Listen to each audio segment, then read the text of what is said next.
Maumere, Kabupaten Sika, Nusa Tenggara Timur. Selain kaya potensi wisata, wilayah ini pun menyimpan sebuah masalah yang belum terselesaikan. Nusa Tenggara Timur menjadi salah satu daerah pemasok tenaga kerja Indonesia ilegal terbesar.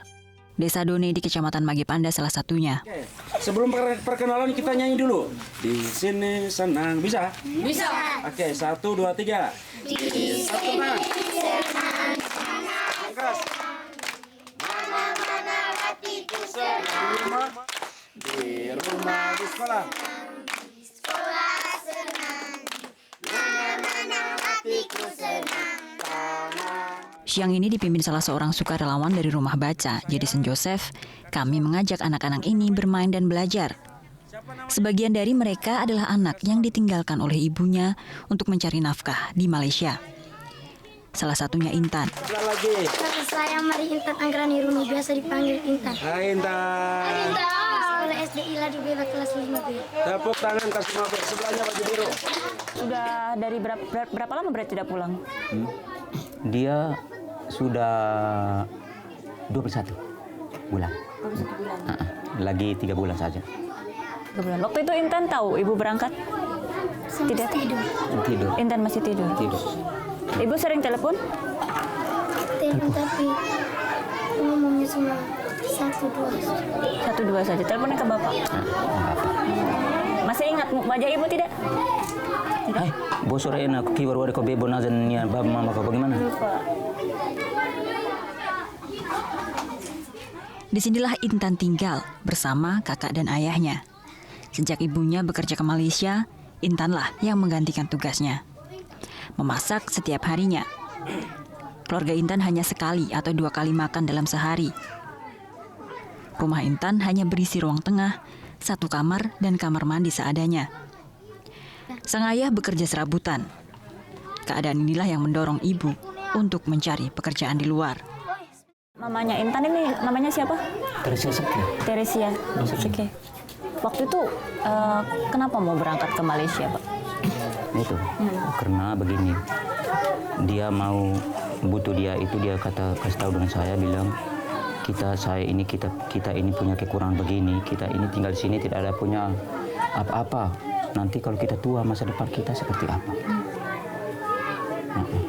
Karena waktu itu bapak sama ibu berkebun aja di sini. Iya berkebun saja, tapi kebun itu kami ini bukan kebun milik. Berapa tadi upahnya? Upahnya janjinya berapa? 1 bulan dibawa dulu, baru dia telepon bahwa gajinya 1 bulan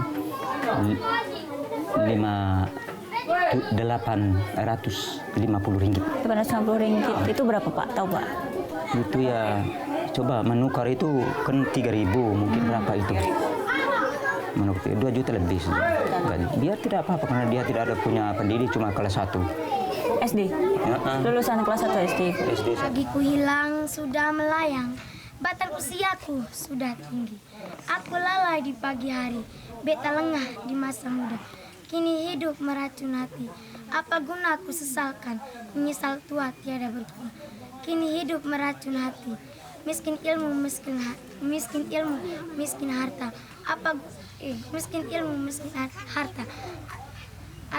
Atur barisan di pagi hari menuju ke arah padang bakti. Tepuk tangan dulu. Intan termasuk anak yang masih beruntung karena sebagian anak yang ditinggal oleh ibunya bekerja tak lagi meneruskan sekolahnya. Anak ini misalnya, begitu ditinggal ibunya ke Malaysia, ia lalu berhenti sekolah. Tak lama ibunya kembali dalam keadaan yang menyedihkan. Saya berada di Desa Done, salah satu desa di Maumere, Kabupaten Sika, yaitu tempat asal TKI ilegal paling banyak di sini. Sebagian besar mereka adalah wanita dan sekarang saya akan menuju ke sebuah rumah dari TKW asal Indonesia yang baru saja pulang karena mendapat kekerasan di Malaysia. Oh, kehidupan. Tapi rumah sendiri. Ya, rumah sendiri. Selamat siang. Bunga pergi ke Malaysia bersama Ibunda Intan atas ajakan tetangganya. Tanpa mengurus surat resmi, mereka menempuh jalur laut selama 7 hari menuju ke Batam. Di Batam itu tinggal di mana? Di hotel. Di hotel? Iya. Berapa lama tinggal di hotel? 1 minggu. 1 minggu? Iya. Dari hotel itu naik kapal lagi? Naik kapal lagi. Terus? Kemana? Ke Malaysia. Nah, langsung bos jemput. Bos jemput. Di sana Bu Marta kerja sebagai apa? Kerjanya apa saja setiap hari yang dilakukan? Kerja tuh lap meja, lap TV mereka, yang kursi, dinding, cermin, apa-apa itu sapu mau lantai, cuci WC, tandas. Sudah. Nah, hanya itu saja. Waktu di sana itu menginap di satu rumah atau bekerjanya di satu rumah atau ada berapa rumah? Pekerjaannya banyak rumah, hanya menginap satu rumah kontrak. Iya. Lalu setiap hari dari rumah kontrak itu ada berapa orang sama ibu? Kami 6 orang. Dibawa setiap hari 6 orang itu dibawa 6 dengan Maria juga, ya. Dengan yang dia tuh bapak kami. dengan yang bawa itu. Iya. Dengan sopirnya sendiri. Dengan sopirnya. Dari 6 orang itu dibawa mobil, dibawa oto. Bawa dengan mobil. Kan ada yang betul miun oto toh. Iya, iya. Terus baru bawa mobil bekerja di rumah-rumah itu. Iya, iya. Di drop. Dari jam berapa sampai jam berapa? Jam 7 pagi sampai jam 5 sore baru balik. Seorang diri Bunga terpaksa melarikan diri kembali ke Indonesia sebelum masa kontrak selesai karena mendapat kekerasan. Upah Rp800 atau sekitar 3 juta rupiah setiap bulan yang dijanjikan tak didapat sepeser pun. Sempat berapa lama di Malaysia? 1 tahun lebih. 1 tahun 6 bulan. 8 bulan. 8 bulan. Iya. Kenapa kembali ke sini lagi? Yang supir antar jemput itu pukul saya. Dia tuntut saya tergores dia punya mobil. Saya pun tidak tergores juga. Saya makan habis, duduk, tunggu jam mau pergi kerja. Jadi dia tuntut saya yang tergores, saya tidak tergores. Menuduh ya? Iya. Habis itu dia buat apa dengan Habis dia tuh langsung pukul saya, naik pukul di tempat kamar saya punya kamar memang. Iya. Masuk ke kamar ibu? Iya. Setelah dia terpulang itu? Iya. Apa saja yang dipukul ibu? Dia pukul tendang saya, pakai strom terus. Strom saya ini luka habis. Nah, iya luka ini, saya punya badan ini luka. Biar hidup biasa. Tapi dia tinggal sendiri atau tinggal dengan membantu? Sendiri. Setiba di tanah air bersama sang suami, Bunga mengadu ke sebuah LSM tim relawan untuk kemanusiaan Flores atau Truk F. Dipimpin Suster Estokia, Truk F melakukan upaya pendampingan hukum untuk menuntut pemenuhan upah yang dijanjikan.